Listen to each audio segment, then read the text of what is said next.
We want to review the decision taken recently by Ecowas to lift the sanctions on Mali, Burkina Faso, in these countries where you have military rule. Now, what will be the implication on the part of Ecowas and on the part of these countries? What are the call to actions for these countries to be able to get back to where they should be? And globally, there are concerns about lifting these sanctions. What are these concerns? We have a special guest here with us. We have Dr. Ken Ikenwa with us, who is a business and policy analyst, also a lecturer at the University of Lagos. Glad to have you join us this morning. Good morning, Femi. It's nice to be back on. I love your outfit. Thank you. It's in memory or celebration of one of my mentors. Oh, great. You guess who?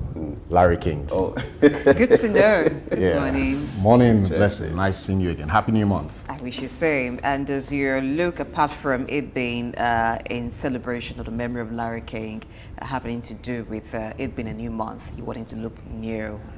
Something new for the new month. Okay. A good way to end the quarter. And a lot of positive things are happening in the country. Let's stay positive. Let's stay optimistic. It can't be all sad and gloom for us. There's light at the end of the tunnel. But whether the hope is renewed or not, the important thing is at least there's hope. Okay. So we'll keep that close to our chest. Thank you. All right. Now let's look at the story for this which is to look at the decisions taken by ECOWAS. In its own wisdom, decided to lift the sanctions on these countries, Mali, Burkina Faso, and the rest. What do you make of this decision? And then what will be the implication for these countries that are affected and also the African continent? All right. I would want to say start by congratulating ECOWAS for doing the right thing. But before we arrive at that junction of congratulating ECOWAS and go full deep into the analysis, it's important we start with asking the question: did we have to get to this point, where we are even having incursions into democratic systems and destabilizing what had hitherto been considered as stable governments in some of these countries? Because I have always said that coups, or whatever you want to call it, whether it's an intervention for liberation, they would usually have a contagion effect.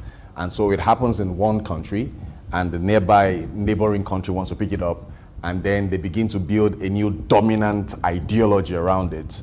And before you know it, the entire region, is in trouble. And I think as we stand, even in one of these countries, there has been a counter coup. We didn't really understand what was happening, but we heard, there was another coup, But that said, this question and the issue still remains: why did this happen in these countries? Once we are able to address that, then every other thing becomes easy for us, to swim along with, and the oasis of empathy, of sympathy. For me, with the Alliance Duet Sahel, this is the alliance of these Sahel states, I do not empathize with incursion into politics. For all purposes, the worst democracy is still better than whatever reasons the military will have to say they have come into the governance of a state to begin to administer that state. But let's come back to the core and the meat of the discussion. The sanctions have been lifted. How did we even get to a point where sanctions were meted out to these countries in the first place? Now, we got to that point because in diplomacy and diplomatic dynamics, there's something we call biases, okay? For instance, the people in the West, the countries in the West, they're looking at us, the countries in the South. The West are the developed countries. The South are, countries that are developing or underdeveloped or less developed countries. And they see us as unable to govern ourselves. We're poor, we're this, we don't have good roads. The kind of paradigm they sell, about Africa to their people. And when their people now come to Africa and see skyscrapers and see professors and see people like Femi and Blessing looking, even sounding more intelligent than their people. Something amazed Muhammad Ali when he came to fight in Congo, I think in 1976. And he upbraided the Americans and said, look, these people are very intelligent. He met Africans that could speak 3, 4, 5 languages, and some Americans can't speak more than, just one language. But in diplomacy, people have to learn to contend with biases. And the 2 biases that led us to where we are today are 1, the anchoring bias, and 2, the confirmation bias. What is the anchoring bias? It is the bias that makes you anchor your decisions, or that makes you take a decision on the basis of just one line of thoughts.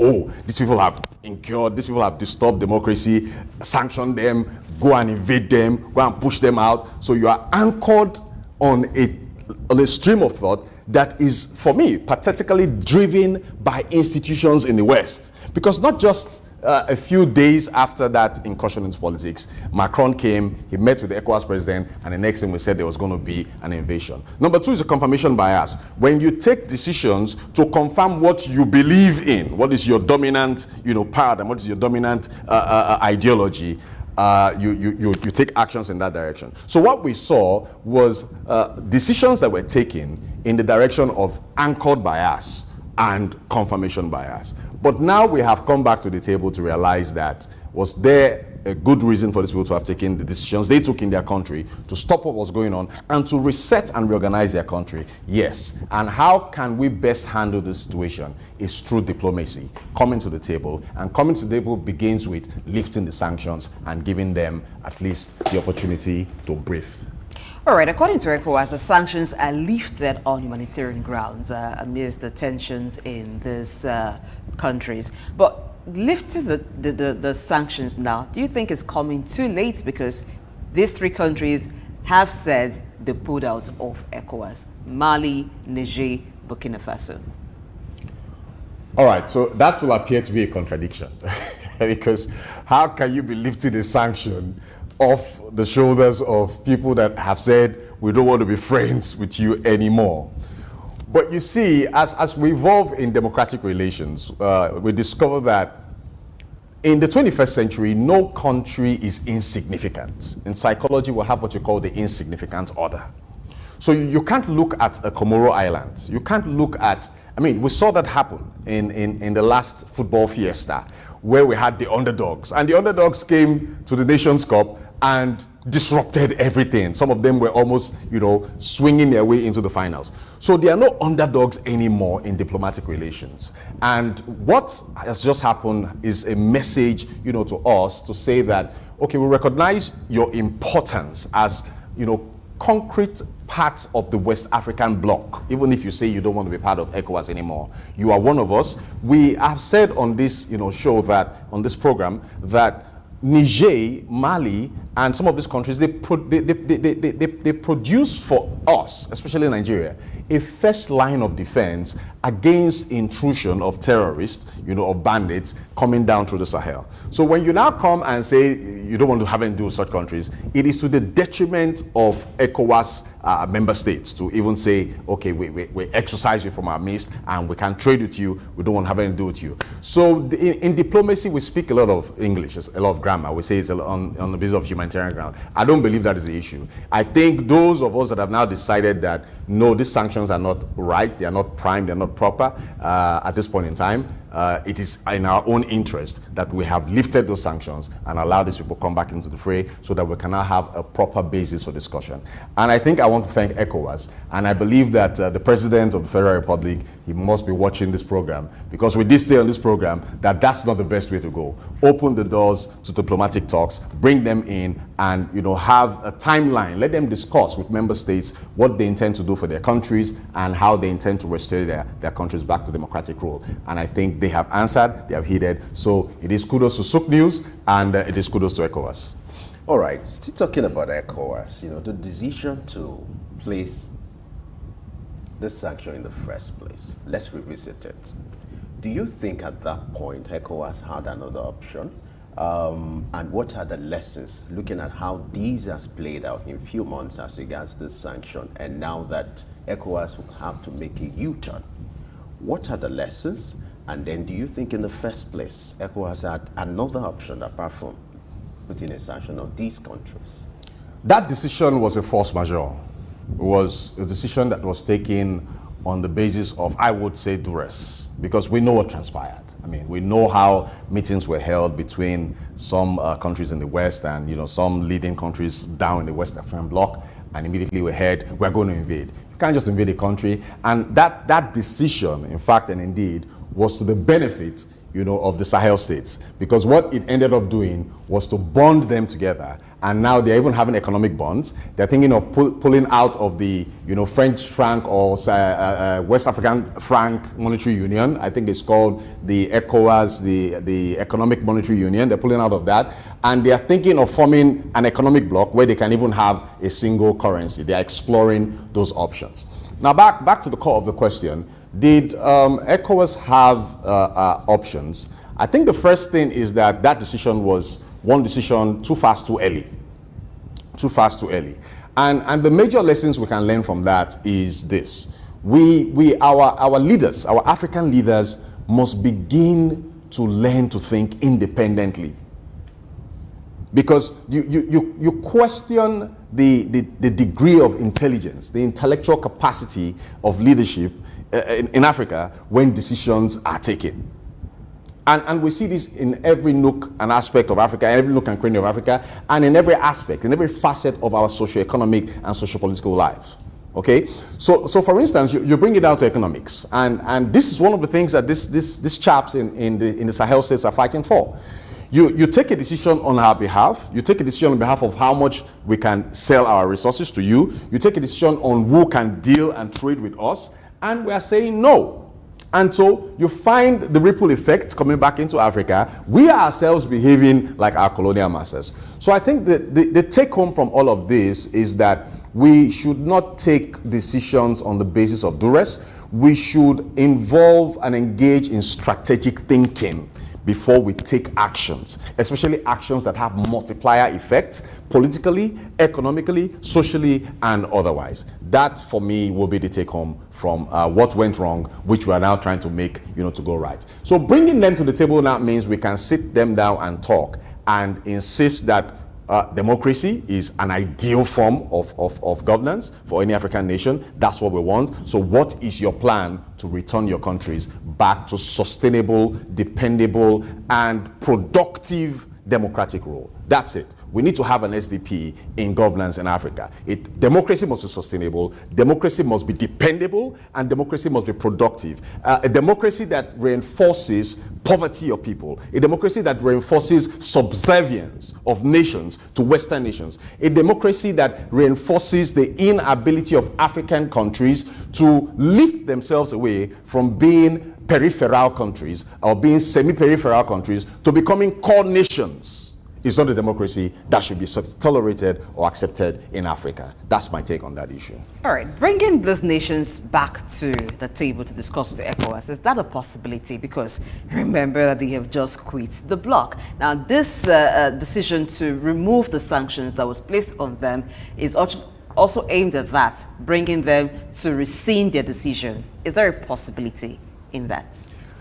Yes, a handshake that doesn't go beyond the elbow is an invitation to treat. In law, we call it an invitation to treat.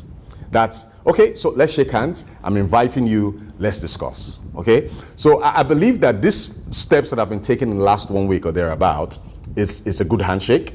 And it's a handshake that is an invitation, to these sister nations, to these brother nations, to say, okay, we will treat you as one of us, even though you have determined or you intend or you are intent on not being one of us anymore. So I see the strategic implications of this handshake, which has come in form of lifting the sanctions, which shouldn't have come into being in the first place. And I think that if managed properly, the issue here is, I always refer to 2 M's. Management and marketing is the soul of development and of international relations. If we can remarket the idea of the good things that will come out of coming back to, some people left. I think Mauritania left a couple of years ago. Some people left.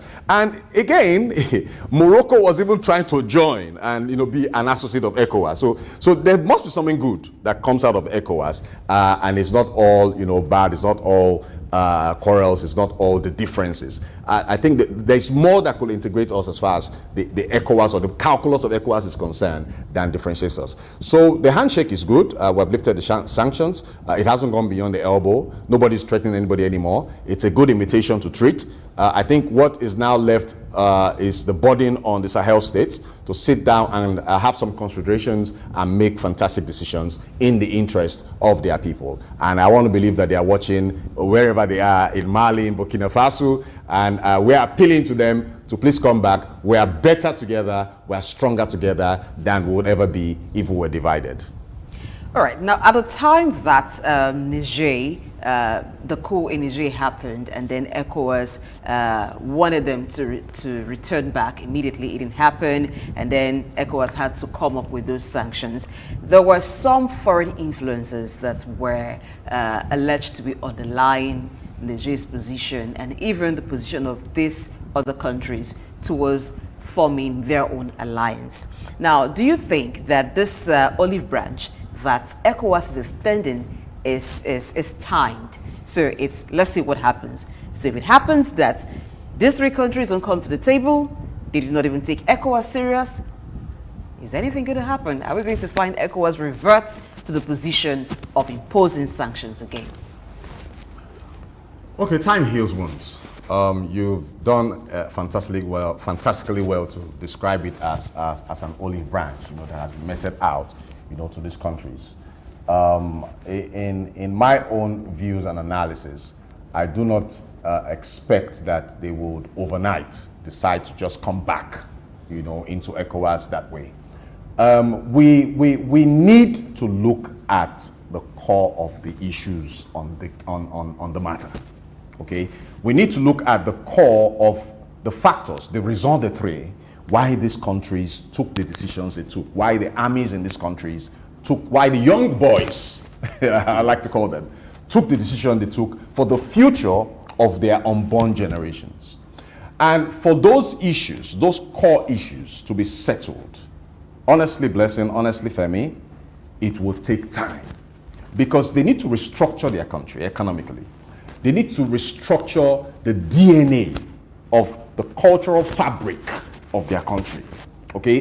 They need to restructure the dominant logic, the dominant ideology with which generations in these countries have grown up to. There is a country in between the West African and the East African bloc, for good reasons. I won't want to mention that country. The leader of that country has been there, I think, since 1982. So we have millennials, we have Gen Zs, we have some baby boomers who were born and met this man right there on the seat. So for you to now deal with such a generation is going to take a lot of time. You bring it back home to the Sahel states. These are people that have seen nothing other than their thoughts being Frenchified, their dressing being Frenchified, their language being Frenchified, their thinking, their beliefs, their spirituality Frenchified. So to reorder that and create a new moral order and create a new social order will take some time. So my advice is to continue playing the democratic cards. We have dropped the ace now, which is withdrawing the sanctions, but actually allow those countries to reorganize themselves for their own kind of effective change and not force any system, not force any structure, not force any ideology on them. Let them evolve a new cultural ideology, a new political ideology, a new moral ideology, a new social ideology, and that way they will be better positioned to take their country to the promised land. Every country has a promised land they want to get to. And I believe that my own country, our own country, Nigeria, is on the track to the promised land. We've been looking at some political developments, how they also impact global economy. And first, we started with the decision by ECOWAS to remove sanctions placed on some of the countries that used to be part of ECOWAS. I'm talking about Niger, Mali, and Burkina Faso that had said they no longer want to be part of ECOWAS because of the sanctions that were placed on them. And they feel like ECOWAS was high-handed, and so they had to leave. So we have Dr. Ikenwa, who's been been our guest, is a political affairs analyst, is a business analyst, is also a lecturer, and has been talking with us. Now, before we move away from the ECOWAS decision to look at something that is happening with NATO, Sweden has indicated bids to join NATO for quite a while now, and finally Hungary has ratified that bid. So we'll be looking at that in a short while. But first, we need to conclude talking about ECOWAS. And Femi has something to ask Dr. Ken Ikenwa. All right. So, still talking about the ECOWAS thing, it will interest you to know that Russia is, was just one of the countries was just quick enough to commend ECOWAS for this decision to leave this sanction. Now, I know where you understand where I'm heading. Now, let's look at the position of Russia as regards this decision taken by ECOWAS. Russia has commended ECOWAS, publicly for making this decision. What do you make of this stand by Russia, and what might likely be the implication on the power playing out between some of these countries, knowing the fact that Russia now is trying to position itself as the greatest business partner in Africa? Well, for me, I will say, this is a new day, first day of the month of March. So I would say beware of the Ides of March. So I would say to member states, I would say to statesmen in Africa to beware of the Ides of March and not to beware of the Ides of Russia. But let's bring the discussion home. Africa is the beautiful bride of the world. And unfortunately, some 200 years ago, 150 years ago, there was the first and initial scramble for Africa. Now, where do the Ides come in, especially in the month of March, as we round up the first quarter of 2024? It is that there is a new scramble for Africa. And at the center of this scramble is not the goal of colonization. I don't even think it's the goal of neo-colonization. It is the goal of consolidating political positions across the length and breadth of the entire global economy. And that is what Russia is trying to do. That is what China is trying to do. That is what France is trying to do. And of course, if we should borrow from the Nigerian popular mantra now, USA is not going to agree for anybody. USA wants to ensure that they remain there as the corner piece of decisions, of solutions, of business partnerships for all African countries, from the northern hemisphere, to the south. How should we handle this? I do not have any one clear-cut answer. All I would just say is that African leaders, African statesmen, African independent countries should look out for the best interest of their people. We are far behind, in the Committee of Nations. We have resources, mineral resources, human resources, intellectual resources that some countries, even in Europe, cannot boast of. So where these offers are coming, where this scramble is coming, we should sit down. We should engage the different intelligentsias in our different, African states. We should look at contracts, because every intention for partnership is based on contracts. We should make these contracts transparent. We should agree that there should be full disclosure. And whatever engagements any country is bringing, be it Russia, be it America, be it France, be it Portugal, my advice to African leaders, irrespective of their, whatever they are, whether they are in khaki or whether they're in agbada, always look through the contracts and be sure that it is in the best interest of the people.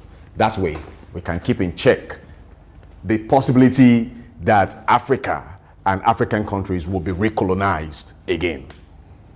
All right, let's look at Hungary ratifying Sweden's NATO bid, removing the final obstacle to their membership. Now, countries of Europe have been indicating interest to be part of NATO.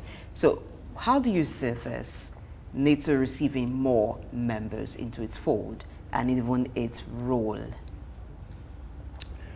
All right, the North Atlantic Treaty Organization, NATO. It's been there. I think I don't have the exact history, so I don't give false facts.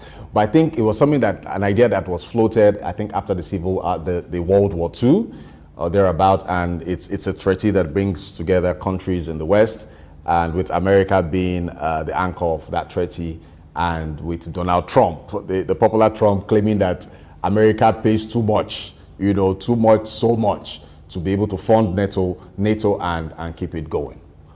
But when issues like this come up, the first question you want to ask is, why did NATO come into being in the first place? And second, what has NATO actually been doing? Personally, and I speak on my own personal authority, as an African and as an observer, I don't think that NATO has actually existed to perform the functions that it was supposed to be performing. And I think more than being a backup, a buffer, for security of nations, it has gone away from that to even being an agent of neo-colonization.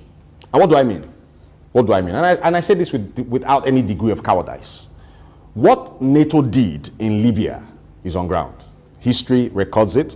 And what NATO has failed to do, or what NATO failed to do in Rwanda, is on ground. History records it. So how do we reconcile that?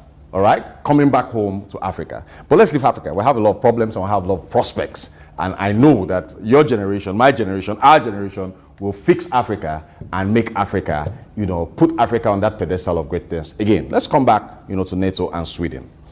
Now, what is happening in Europe has a great multiplier effect on the global economy. You would see that, for the most part, the excuses that have been given for why there has been a global inflation has been centered around the epicenter or the theater of what Russia has chosen to call a special operation, being carried out in Ukraine.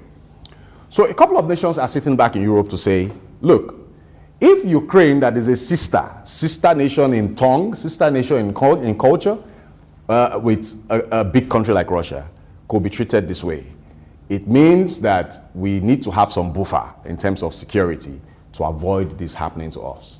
Because one of the objects of the treaty, the NATO treaty, is that an injury to one is an injury to all. So you attack one NATO member state or member country, others come after you.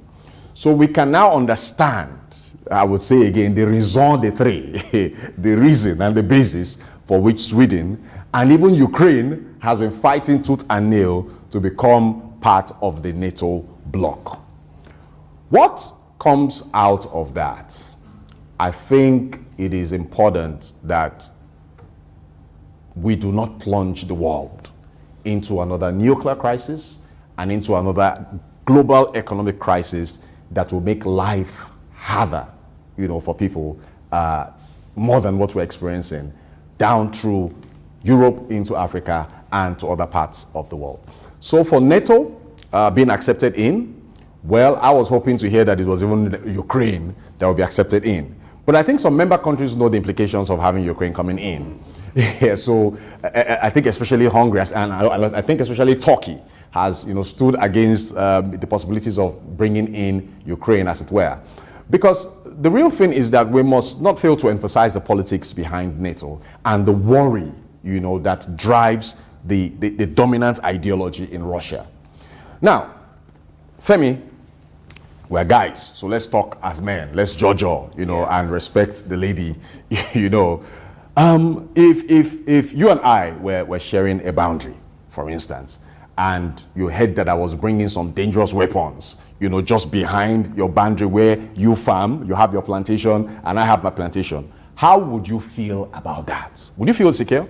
That cause for concern. That is what NATO is all about when it comes to dealing with Ukraine and when it comes to dealing with countries that are very close to Russia. And that is what Russia is also saying, that we cannot allow you, because this happened in the 60s, during the communist incursion into Russia, when, what's the name of the man with the big cigar?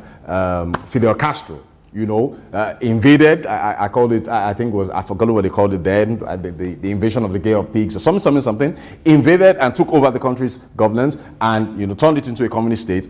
And in one way or the other, Russia brought bombs to come and was en route going to place those bombs, nuclear bombs, at the backyard of America to set them up in Cuba. I think it was J.F. Kennedy that was president then, and there was a strong resistance to that journey, to that strategy. So you now bring it back so some 40, 60 years down the line. You are now wanting to bring in nations into NATO, who you can now also go and place some strategic, capabilities to defend those countries at the backyard of Russia. I believe what is good for the goose is good for the gander. If it was resisted by America in the 60s, I think Russia is in its own right to also resist that happens. My appeal to the leaders of the world, to the global leaders, is that please listen to us here at Souqnews. Do not plunge the world into a World War III. The hunger that is ravaging the world is enough war against humanity. So having all these bombs flying left and right is not one thing we need at this point in time. In the bid to say we're secure or we can better fight should be done with caution, right? It should be done with a lot of caution. We don't need all of that. Countries should be allowed to just exist and let them build their own dominant ideologies on their own. Let them build their own political ideologies. Stop forcing your ideology on anybody. And it is all about live and let live. All right, live and let live. So we'll leave it in the studio pretty soon. Thank you very much, Dr. Ikenwa, who is a business and also a public policy analyst, for being on the show with us and doing justice to the issues we discussed today. Thanks for having me on. I'm so glad being here again. All right, that's it. That's how the first edition of Early Exchange in the month of March went, and it's been a wonderful one. Thank you so much. Let's do this again Monday, 8 a.m. West African time. I am Blessing AJ. Enjoy your weekend. Remember to stay with Souqnews all the way. And from me to you, let's do all we can to protect our democracy, because the worst civilian rule or the worst democracy is even better than the best of military rule. Let's see what we can do to be patriotic, protect our nation and our continent. Don't forget, we'll return afresh on Monday. Have a great weekend. I am Femi Ayodele. Early Exchange, shaping policy, advancing development.